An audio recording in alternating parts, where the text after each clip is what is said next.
अभी तक बच्चों ने भी बताया हमारे बाबा साहब डॉक्टर भीमराव अम्बेडकर जी के बारे में, और मैं एक छोटा सा उनके एक परिचय देना चाहता हूं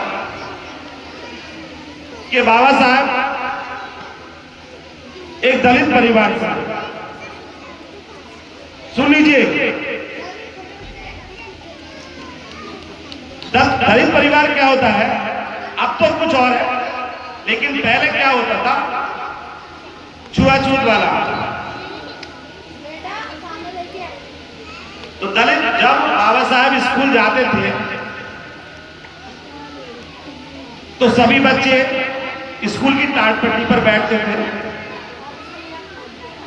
और बाबा साहब को अपने ही घर से एक टाट का टुकड़ा लेकर जाना पड़ता था और उनको बच्चों से दूर बैठाया जाता था।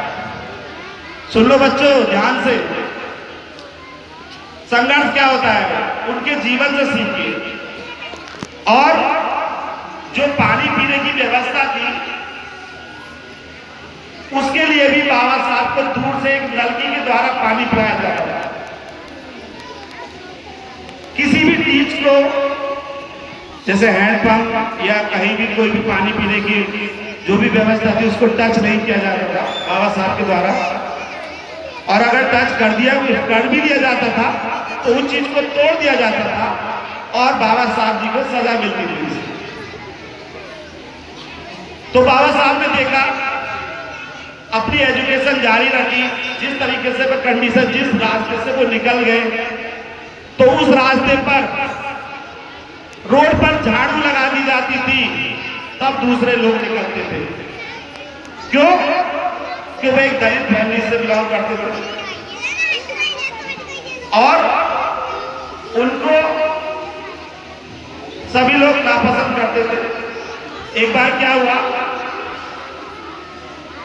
कि बारिश, स्कूल जा रहे थे बाबा साहब और बारिश का मौसम था, तो वो अपने बुक्स वगैरह जो भी उनके साथ था सामान वो लेकर एक घर के पास, जैसे बारिश हो रही थी, घर था रोड पर, तो उसके गेट पर खड़े हो गए।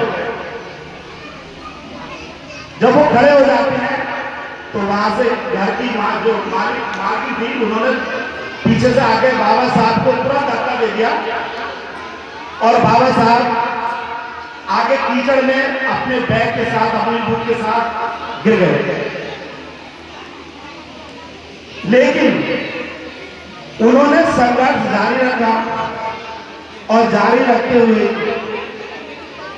धीरे धीरे आज वो इतनी महान हस्ती वर्ल्ड, पूरे वर्ल्ड में ना तो ऐसा इंसान अभी तक हुआ है और ना ही होगा। बाबा साहब ने एक चीज बताई और लिखा भी है कि मैं हिंदुस्तान के हिंदुओं से घृणा करता हूं, मैं हिंदुस्तान के हिंदुओं से घृणा करता हूं कि कोई हिंदू होकर और ये हिंदुओं से घृणा करते हैं, हमें दलित मानते हैं। धीरे धीरे बाबा साहब ने अपना इतना संघर्ष किया, विदेश गए, विदेश से इतनी डिग्रियां हासिल की और उन डिग्रियों के माध्यम से इतनी एजुकेशन प्राप्त, इतनी नॉलेज प्राप्त की कि वो संविधान सभा के, हमारा जो भारत का कॉन्स्टिट्यूशन है, संविधान है, उसके वो अध्यक्ष चुने गए और उन्होंने सर्वप्रथम संविधान में उन्हीं चीजों को लागू किया, उन्हीं चीजों को देखा, उन्हीं चीजों को लिखा। संविधान लिखने वाले तो कोई और थे, लेकिन उसकी देखरेख करना उसके अध्यक्ष बाबा साहब भीमराव अम्बेडकर जी। बाबा साहब से जब संविधान के बारे में पूछा गया, बच्चे जानते संविधान क्या होता है? जो भी हमारे देश में आज कानून चल रहे हैं वो बिना संविधान के नहीं चल रहे, संविधान के ही अकॉर्डिंग चल रहे हैं। तो बाबा साहब ने एक गांव की लेवल से स्टार्ट किया, पंचायत लेवल से स्टार्ट किया और उसको फिर गांव से सिटी से बड़े शहर की लेवल पर ले गए और फिर स्टेट लेवल पर ले गए, फिर कंट्री लेवल पर ले गए। तो संघर्ष क्या होता है? संघर्ष बाबा साहब से पूछिए, अपने उनके जीवन से पढ़िए और देखिए कि उन्होंने अधिकार रखे। सबसे पहला अधिकार क्या रखा? क्योंकि उनके दिमाग में था जब वो बाबा साहब विदेश चले गए तो उन्होंने वहां जाकर देखा कि छुआछूत तो कोई होती नहीं है, मतलब कोई दलित होता ही नहीं है। लेकिन वो जब कुछ सालों बाद इंडिया में जब वापस आए तो उन्होंने फिर यहाँ पर महसूस किया कि यहाँ पर आज भी दलित को दलित माना जाता है और केवल हिंदू जाति में हिंदू से घृणा की जाती है। तो उन्होंने पहला सब जो अधिकार रखा, सबसे पहला एक ही अधिकार याद रखिए, समानता का अधिकार। समानता का अधिकार इसलिए रखा कि सभी को एक समान समझा जाए।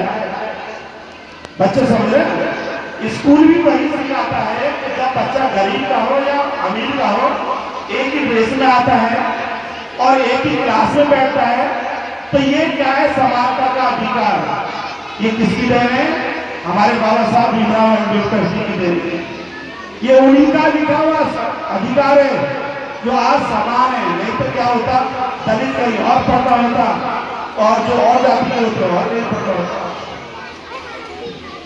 इसलिए बच्चों संघर्ष करो, कभी कुछ नहीं पता कब किसको क्या बन जाए, कब किस्मत कहाँ लेकर जाएगा। तो मैं अपने प्रोग्राम को ज्यादा ये विस्तार से ना बताकर, जो प्रोग्राम का टाइम 10 बजे तक का है, तो प्रोग्राम के समाप्ति से पहले मैं उन बच्चों के नाम अनाउंस करूंगा जो अपनी कक्षाओं में, क्लासेस में फर्स्ट सेकंड थर्ड रैंक आई है। तो उनको ट्रॉफी के द्वारा उनको सम्मानित करेंगे।